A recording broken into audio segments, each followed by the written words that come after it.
Hermanos, muy buenas noches. Hoy es agosto 2, 2021 y estoy haciendo esta grabación referente a nuestra continuación de la compañía de pastores de Calvino a inicios de la Reforma en Ginebra, 1536 a 1609, siguiendo nuestras lecturas. Esta vez lo estoy haciendo a través de audio, video. Y quisiera hablar sobre uno de los puntos cuando Calvino organiza la iglesia. Dentro de los oficiales, él nombra a doctores, nombra a doctores. Y muchos me preguntan, ¿qué significa un doctor en la iglesia? Porque no existe doctor en la iglesia. Generalmente es pastor, obispo, anciano, pero maestro. Pero, ¿qué es un doctor? ¿A qué se refiere Calvino cuando... Bueno, voy a hablar de eso. Esto es en base al libro que tiene que ver con la historia de la iglesia, la historia de la reforma, ¿no? El libro en inglés. Entonces voy a leer esa sección porque es muy importante. Nos da a nosotros historia en cuanto a cómo es la reforma, qué se refería Calvino al principio de la reforma. Y dice así, el oficio en la iglesia de doctor es una característica única de la constitución eclesiástica en Ginebra y característica distintiva de la eclesiología de Calvino. Los doctores, como los pastores, estaban en cargo de interpretar las escrituras y enseñar la sana doctrina. El mandato se extendía más allá de la congregación local y abarcaba inclusive una iglesia larga, grande. Sin embargo, incluía la responsabilidad de enseñar a pastores futuros o futuros pastores y proteger la iglesia de los errores doctrinales o de herejías que se podían entrar en la iglesia. Las ordenanzas eclesiásticas que escribió Calvino anticipaban la creación de un colegio o academia o universidad en la cual estos doctores se preparaban, ¿no? O prepararían la juventud de Ginebra para el servicio de la iglesia y del Estado. O sea, la academia que hizo Calvino no solamente era para teólogos o pastores o doctores, sino también para magistrados cívicos, políticos. ¿Ok? Entonces, la visión tomó una forma institucional con la fundación de la Academia de Ginebra en 1559. Estos son los inicios de la Reforma. Es muy importante que usted sepa, ¿no? Que consistía básicamente en enseñanza de latín, ¿no? Enseñanza también del seminario, la universidad o escuela pública, entrenar a los estudiantes al ministerio en ley, cívica, judicial y también medicina. O sea, se dan cuenta, o sea, no solamente era teología, era ley, profesores y también medicina. Aunque los pastores y los doctores ocupaban diferentes oficios, Calvino creía que los doctores también podrían ser llamados por Dios para ejercitar la función pastoral de predicar y administrar los sacramentos. Cuando se habla de doctor, no está hablando doctor de medicina, sino en teología. Okay, ese era el nombre. Hoy en día, bueno, sigue cuando uno va a la universidad, ¿no? Y empieza el bachillerato, la maestría y viene el doctorado. Doctor, ahí está, ¿no? En el comentario que él escribió de Efesios, ¿no? Comentario de Efesios, en 1548, Calvino dice, los pastores, a mi entender, son aquellos a quienes están comprometidos en el cargo la, de una iglesia particular.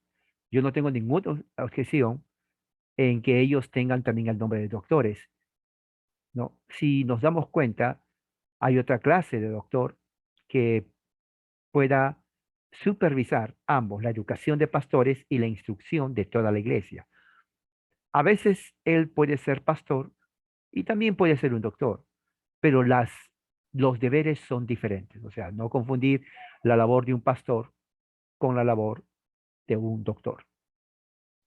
Esto era, Calvino inclusive creía que realmente él era un doctor, ¿no? Que Dios le llamó para ser pastor y doctor de la iglesia en Ginebra. Él tenía esa convicción personal, ¿no? Y como vamos a ver, a mitad del siglo XVI, ¿no? Después de la muerte de Calvino, esta característica siguió la de pastor doctor y se reflejaba en el ministerio de gran número de grandes reformadores como Teodoro Beza, el gran Lambert Dunot, Bonaventure Bertrand, Antoine de la Fayette, Jean Didioati, luego Teodoro Tronchin. Entonces, todos ellos de origen ginebrino y francés eran reformados.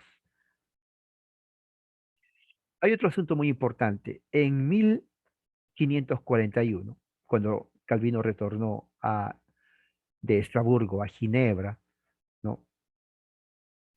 Calvino produjo el catecismo ginebrino. No tenían antes, Calvino lo hizo. Hizo la liturgia, ¿no? Y también el orden de la iglesia, que fundamentalmente reformó la vida religiosa y práctica en la ciudad de Ginebra. Recuerda que Ginebra estaba bajo eh, la jurisdicción de la Iglesia Católica Romana eh, de Suiza, la única ciudad suiza que estaba ya bajo el protestantismo reformado era Bern, Bern, Bern, Suiza. No, eso es muy eh, importante que se tome en cuenta. ¿Ok? Eh, bueno, todo esto ayudó a consolidar la reforma en Ginebra, 1541. Esto siguió como ejemplo en otras partes de Europa, cuando la reforma estaba ya expandiéndose a Escocia, Irlanda, Francia, Hungría, Austria, Alemania misma, Inglaterra. Eso era momento de la reforma. Usted está escuchando cómo se inició la reforma. Bueno, así se inició la reforma. Otro aspecto importante de la eclesiología de Calvino fue su compromiso a la pluralidad de ministerios de la iglesia. Por ejemplo, hoy en día, dentro del evangelicalismo americano, en una congregación solamente hay un pastor, ¿no? El pastor es el único, pentecostal, un pastor. Bueno, Calvino no creyó eso. Esto es algo distintivo en la reforma.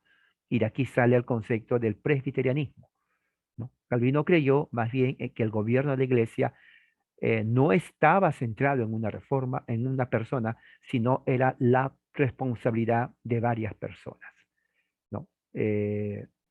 Lo llamaban ministros, doctores, ancianos o una combinación de los tres, ¿no? De acuerdo a los dones que ellos tenían. Entonces,